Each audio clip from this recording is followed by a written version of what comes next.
Hello everyone, welcome back to my YouTube channel again and welcome back with a new video. So आज का ये video होने वाला है एक ओनरशिप रिव्यू हमारी बाइक का R15 V4 का। तो सबसे पहला काम मैं करता हूँ, मैं दिखाता हूँ आपको ओडो की रेटिंग।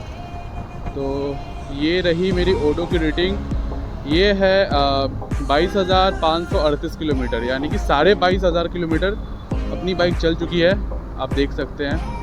एंड इस 22,500 किलोमीटर में मुझे क्या क्या चीज़ें इस बाइक की पसंद है और क्या चीज़ें पसंद नहीं आई, या फिर अगर कोई इस बाइक को ओन करना चाहता है तो उसको क्या क्या दिक्कतें आ सकती है, मैं ये सब चीज़ें बात करने वाला हूँ शॉर्ट में। तो सबसे पहले अगर आपका मन है एक स्पोर्ट्स बाइक लेने का जिसमें आपको थोड़ा स्पोर्टी सा फील आए, थोड़ा सा अगर आप बैंड होकर चलाना चाहते हो, एंड अगर आपको पसंद है कि हाँ आप बिल्कुल ही फोकस्ड हो रोड पे, ट्रैक की फीलिंग आपको चाहिए, तो आप इस बाइक के लिए डेफिनेटली जा सकते हो। इस बाइक की सबसे पहले मैं आपको पॉजिटिव चीज़ें बता देता हूँ। पहला कि ये आपकी पॉकेट पे ज़्यादा लोड नहीं डालता। मैं बाइक की प्राइस की बात नहीं कर रहा। अगर आप इस बाइक की जो सबसे बेहतरीन चीज़ है वो मुझे लगती है माइलेज। ये आपको अगर आप ईज़िली, मतलब जैसे आप कम्यूट कर रहे हो ना, तो अगर आप कम्यूट करके ईज़िली चलाओगे 70, 80, 90 क्रूज़ करके अब चला रहे हो, तो ईज़िली आपको ये 40, 45, 50, इवन दो 55 का भी माइलेज निकाल के दे देती है ये। एंड जब मेरा एक्सीडेंट हुआ था तो मैं काफ़ी उस टाइम पे धीरे चलाता था, तो मेरी जो माइलेज निकल के आती थी वो 50-55 के ऊपर ही आती थी। तो मुझे ये चीज़ काफ़ी पसंद आई इस बाइक से कि इसकी माइलेज बहुत बढ़िया है। इवन तो अगर इसको आप फास्ट भी चलाओगे तो ये 36, 37, 38, 40 कहीं ना कहीं दे ही देगी आपको। एंड दूसरी चीज़ है कि इसकी जो सर्विस कॉस्ट है वो मुझे थोड़ी सी बिट ऑफ एक्सपेंसिव साइज लगती है। अगर आप कंपेयर करो जैसे बजाज से या फिर TVS से, तो ये थोड़ी सी महंगी है उससे as compare to the service cost.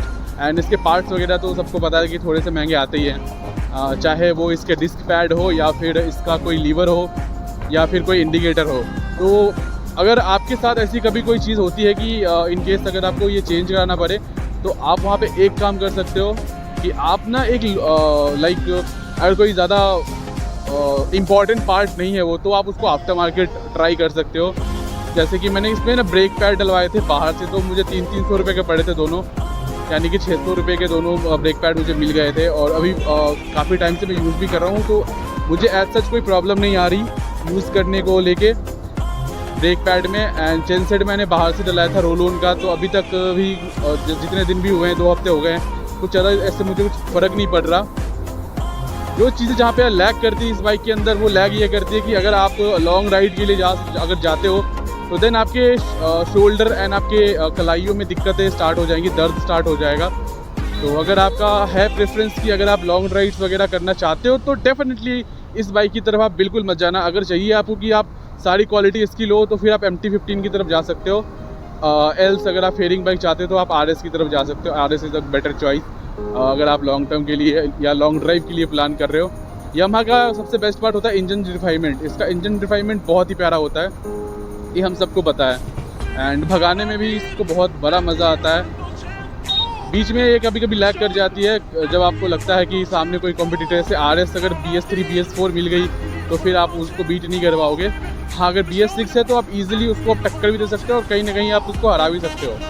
तो ये डिफरेंस है कंपैरिजन वाइज। अगर मैं बात करूँ जो इस प्राइस टैग पे जैसे बाइक आती है उनसे अगर मैंने बात की, तो बाकी इस प्राइस पॉइंट पे इतनी सारी चीज़ें और कोई बाइक नहीं दे सकता आपको जितनी चीज़ें R15 देता है। चाहे वो क्विक शिफ्टर हो, चाहे वो स्लीपर क्लच हो, चाहे वो VVA जब इसका किक इन होता है तो ये अलग ही बाइक बन जाती है। एंड इसका जो माइलेज है वो गेम चेंजर है। ब्रेक्स भी इसके बहुत प्यारे हैं, USD फोक्स वगैरह सब कुछ मिलते हैं इसके अंदर। तो मैं टेक्निकल कुछ बात नहीं करने वाला। बाकी जो चलाने में जो फील होता है कि हाँ, अब जैसे मुझे अब 1.5 साल 2 साल होने को इस बाइक के साथ, तो अब मुझे कोई दिक्कत नहीं होती। स्टार्टिंग में जब मैंने लिया था तो मुझे प्रॉब्लम होती थी। इस बाइक से मैंने लॉन्ग राइड्स भी की हैं, तो उतनी ज़्यादा मुझे कोई दिक्कत नहीं आई। बट हाँ, अगर आप नए हो तो आप अवॉइड करो, MT-15 की तरफ जा सकते हो, नेकेड सेगमेंट में है वो। एंड बातें बहुत होगी, थोड़ा सा भगाते हैं इसको, देखते हैं, क्योंकि ट्रैफिक भी है, बट स्टिल भगा के देखते हैं।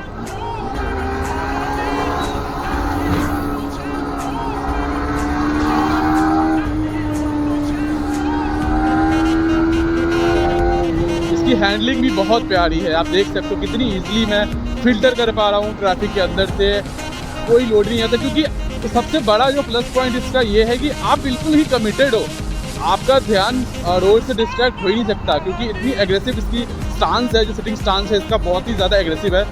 तो ये मुझे बहुत अच्छा लगता है। स्टार्टिंग में प्रॉब्लम होती थी बट अब कोई दिक्कत नहीं, अब सही लगता है उसको चलाने में भी। बिल्कुल ही एग्रेसिवली झुक के चलाओ। एंड इंजन डिफाइनमेंट तो बहुत ही खतरनाक है, वाइब्रेशन तो है ही नहीं इस बाइक में, या मैं भूल गई है वाइब्रेशन डालना। तो ये एक चीज़ है जो मुझे बहुत ही प्यारी लगती है इस बाइक के अंदर। एंड ये फन लविंग बाइक है गाइस। अगर आपका मोटिव है ना कि आपको बाइक से मस्ती करना, मज़े करने हैं और ऐसे थोड़ा सा बिग बाइक फील भी आती है इसको, लोग देखते हैं घूम के, हेड टर्नर बाइक है ये, ऑल्दो ये सबको पता है। एंड इतने कम पैसों में इतनी अच्छी बाइक, इतनी जो बॉडी इसकी स्ट्रक्चर है वो इजीली 300-400 सीसी के बाइक में फिट हो सकती है, इतनी अच्छी इसकी बॉडी स्ट्रक्चर भी रखी है यामाहा ने। तो मेरा पॉइंट बस सिंपल सा है कि अगर आप माइलेज चाहते हो, अगर आप थोड़ा स्टाइल मारना चाहते हो एंड आपकी एज ज़्यादा नहीं है एंड आप थोड़ा सा कॉम्प्रोमाइज़ कर सकते हो कंफर्ट से, तो देन आप इस बाइक की तरफ जाओ। लेकिन अगर आपका प्रायोरिटी होता है ना गाइस लोगों का कंफर्ट, वो कंफर्ट चाहिए, तो ये बाइक आपके लिए फिर नहीं है। टू द पॉइंट अगर बात की जाए तो अब बातें बहुत कर ली हैं फिर से, तो इतनी बातें आई थिंक समझने वालों के लिए बहुत ही काफ़ी होगा कि हाँ किसको लेनी चाहिए, किसको नहीं लेनी चाहिए और इस बाइक में क्या ख़राबी आती है। तो ब्रेक्स वगैरह आपको टाइम टू टाइम चेंज करवाना पड़ेगा। जैसे 4-5 महीने में तो मैं कराता था पहले, बट अब जब से मैं बारिश का टाइम में यूज़ कर रहा हूँ तो 2-3 महीने में आपको इसके ब्रेक पैड्स चेंज कराने पड़ सकते हैं। इंजन ऑयल मैंने अभी तक यामाहा ल्यू भी यूज़ किया तो मुझे बहुत सही लगा वो, और मैं ऑल्दो आगे भी उसको यूज़ करने वाला हूँ, तो मुझे एज सच कुछ प्रॉब्लम नहीं है उससे। तो अब हम आते हैं, हमारा नेक्स्ट टॉपिक है बिल्ड क्वालिटी। तो भैया इस बाइक की बिल्ड क्वालिटी कैसी है, क्योंकि भैया एंड ऑफ द डे हम इंडियन रोड्स पे चलेंगे। इंडियन रोड्स एक जैसे नहीं होते कभी भी, कहीं ज़्यादा गड्ढा आता है, कहीं पे ब्रेकर्स बहुत बड़े होते हैं, या फिर कहीं पे आप पानी लगा पड़ा होता है। तो इन सब चीज़ों के लिए बाइक कैसी है, तो एज सच देखो मुझे कोई बिल्ड क्वालिटी के लिए कोई इशू नहीं है, क्योंकि मेरा जब एक्सीडेंट भी हुआ था तो उस टाइम पे बाइक काफ़ी डैमेज हो गई थी, इंटरनल पार्ट्स की डैमेज हो गए, बट फेडिंग वगैरह में इतनी कुछ ज़्यादा प्रॉब्लम नहीं आई। तो मुझे नहीं लगता कि बिल्ड क्वालिटी में कोई कमी है इस बाइक के अंदर। सेकंड पॉइंट है कि अगर आप बारिश में चलाने की सोच रहे हो ना, तो फिर इसके चेन को टाइम टाइम ल्यूब करते रहो। अगर आप लुब्रिकेशन पे ध्यान दोगे तो फिर बाइक आपकी लॉन्ग लास्टिंग रहेगी और लॉन्ग टर्म में आपको कभी कोई दिक्कत नहीं आएगी। एंड 400 से 500 किलोमीटर के अराउंड पे आप इसका चेन टाइट करवाते रहो, कोई दिक्कत नहीं आने वाली। मुझे ना इस बाइक में एक चीज़ और ख़राब लगी, इसके जो इंडिकेटर्स है ना, ये इसमें होते हैं लॉक फिटेड रबर वाले, तो ये एक पॉइंट ऑफ टाइम पे आने के बाद ना ये लूज़ हो जाते हैं, तो ये ना लटकने लगता है। तो मुझे ये बहुत ही मतलब बेकार सा लगता है कि अगर लटक रही है बाइक तो ना मज़ा नहीं आती। एंड टॉप एंड की तो बात आपको पता ही है, 150 जाती है बाइक, 150 की होने के बाद भी चलो थोड़ा सा भगा इसको।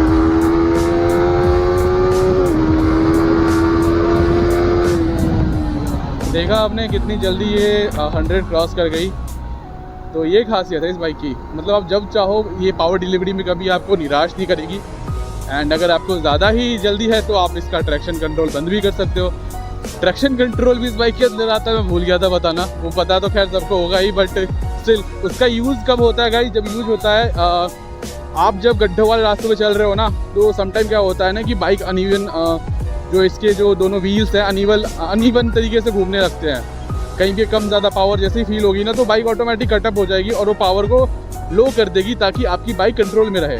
तो ट्रैक्शन कंट्रोल का भी काफ़ी ज़्यादा इस्तेमाल मतलब यूज़फुल है वो चीज़। लोग काफ़ी बोलते हैं कि नहीं इसका कोई मतलब नहीं है क्यों डाला, बट मुझे लगता है कि हाँ नहीं, ट्रैक्शन कंट्रोल भी ठीक है, काम की चीज़ है। बट अगर व्हीली अगर आपको लगाना है तो फिर ट्रैक्शन बंद करो, मज़ा आएगा। एंड वन मोर थिंग जो मैं निराश हुई यामाहा के साथ, विच इज क्या देखो यार जोमेटो वाले भैया कहाँ चला रहे थे।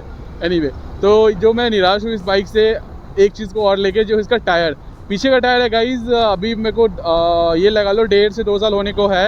एंड इसका जो पीछे का टायर है वो अब ख़त्म हो चुका, ख़राब हो चुका है, साइड से फटने लग गया है। तो इसी के चलते मैं बाइक को ज़्यादा भगा भी नहीं पाता, नहीं तो पहले मैं 140 145 में डेली बेसिस पे लेके जाता था, अब नहीं जा पाता, अब मैं मैक्सिमम 100 जाता हूँ, डर सा रहता है। एंड इस चक्कर में फिर होता ही है ना कि आपको पता नहीं है कि कब वो फिर ब्लास्ट या कुछ हो गया तो फिर आपके लेनी या देनी हो सकती है।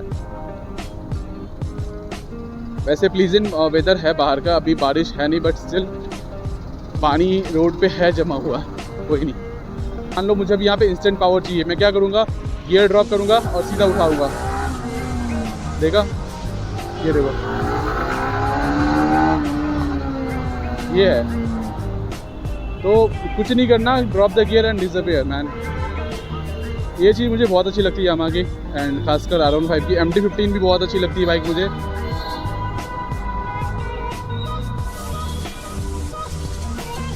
And one more drawback is कि अगर आप R15 ले रहे हो ना, तो आप पिलियन फिर आप अपने हिसाब से बिठा पाओगे। लाइक अगर आपको फैमिली बिठाना है तो दैट इज़ नॉट पॉसिबल। अगर आपको मम्मी को बिठाना है तो आप नहीं बिठा सकते। तो इन शॉर्ट जो यंग जनरेशन है उनके लिए बाइक परफेक्ट है। उनको इस बाइक में हर एक चीज़ मिलने वाली है। सेफ्टी के नाम पे डुअल चैनल ABS भी है इसके अंदर, तो आप पावर भी आपको खतरनाक मिल जाती है। ऑन पेपर भले पावर नहीं दिखता, बट जब आप रोड पे चलाओगे तो आपको बहुत ही प्यारा और सुंदर सा पावर दिखेगा।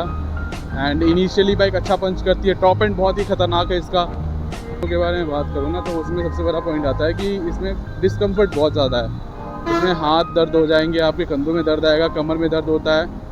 ये सबसे बड़ा डिस्कम्फर्ट इस बाइक का है। एंड सेकंड पार्ट इसकी, हाँ यार, इसके पार्ट्स महंगे हैं। एंड पार्ट्स महंगे हैं, दैट इज़ ओके, क्योंकि भैया आप बाइक भी तो उस हिसाब से देखो तो 155cc के लिए आप ऑलमोस्ट 2.3 लाख पे कर रहे हो, तो उस हिसाब से ठीक है, not an big issue. But हाँ, अगर इस प्राइस रेंज पे अगर आपको ऑप्शन चाहिए कि भैया मुझे एक अच्छी बड़ी सीसी की बाइक चाहिए, तो आप जा सकते हो ईजिली NS 400 पे भी जा सकते हो। RS 200 जो है इसका बेस्ट रिप्लेसमेंट है, अगर इन टर्म्स ऑफ जो स्टाइल एंड ऑल है उसके कंपैटिबिलिटी में अगर देखा जाए तो, क्योंकि वो भी फेडिंग वाली बाइक है। जैसे कुछ लोगों का होता है कि भैया फेडिंग वाली बाइक ही चाहिए, तो मेरा पॉइंट बस यही था कि मुझे फेडिंग वाली बाइक चाहिए। एल्स मेरे पास ऑप्शन था RS 200 एंड MT-15। तो MT-15 को मैंने शॉर्टलिस्ट इसलिए नहीं किया क्योंकि मुझे चाहिए था फेडिंग। तो बचे मेरे पास दो ऑप्शन, RS 200 एंड R15। और R15 पे मैं इसलिए गया क्योंकि ना मुझे इंडियन ब्रांड्स के इंजन पे भरोसा नहीं है, लिटरली स्पीकिंग। क्योंकि मैंने इससे पहले TVS ओन किया था and with in 4 to 5 years उसका इंजन, क्योंकि जो स्टाइल मेरा चलाने का है ना वो उतने में बोल गई। तो फिर आई थॉट कि अगर वापस से हम इंडियन ब्रांड की तरफ जाते हैं तो ये कुछ भरोसा नहीं है ना कि वापस से 4-5 हज़ार किलोमीटर पे 4-5 सालों में वापस से कुछ ऐसा हो जाए तो। क्योंकि अगर RS हाथ में होती तो फिर उसको भी हम ऐसे ही रैप करते हैं। एंड इसको मैंने बहुत रैप किया है गाइस, हमेशा रेड लाइन किया है इसको, कभी निराश नहीं किया इसमें। इसको हरिद्वार भी लेके गया था मैं, वृंदावन वाली ब्लॉग भी आपने देखी होगी। तो लॉन्ग राइड्स भी किए मैंने इस पर। तो मुझे ऐसे, वो भी बेस्ट पार्ट की हमने विथ पिलियन के साथ करा था, तो कोई दिक्कत वाली बात नहीं है वहाँ पे। तो गाइस ट्रैफिक बढ़ता जा रहा है, तो मैं इस वीडियो को यहीं पे एंड करना चाहूँगा। आई होप आपको ये वीडियो अच्छा लगा हो, and if you did enjoy the video please make sure कि आप चैनल को सब्सक्राइब किए बिना मत जाना, एंड वीडियो को लाइक करना, शेयर करना जितना ज़्यादा हो सके। टिल देन हम लोग मिलते हैं आपसे नेक्स्ट वीडियो में। Bye bye, love you, take care all.